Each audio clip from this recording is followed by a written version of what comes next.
నక్సల్స్కి అతిపెద్ద shock. Hidma encounter జరిగింది కదా. ఈ హిడ్మా ఎన్కౌంటర్ తర్వాత హిడ్మా ప్లేస్లో వచ్చినటువంటి అతను బరీసదేవ, వాళ్ళ గెరిల్లా కమాండోస్కి హెడ్గా, అంటే వాళ్ళ సైన్యాధిపతి నక్సల్స్కి. అతను కాస్త తెలంగాణ పోలీసుల ముందు లొంగిపోవడం. ఇక్కడ 2 కోణాలు జరిగినాయి. ఆంధ్ర పోలీసులు నమ్మలేళ్ళు.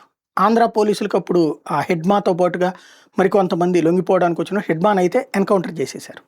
ఎందుకంటే అనేక మంది సైన్యాన్ని, అనేక మంది పారామిలిటరీ బలగాలను, అనేక మంది పోలీసులు చంపినోడిని మనం ఎట్లా కాపాడతామని వీళ్ళు చేసేసారు. మారేడుమిల్లి దగ్గర దాని మీద ఎంక్వైరీ అని నడుస్తున్నది కదా.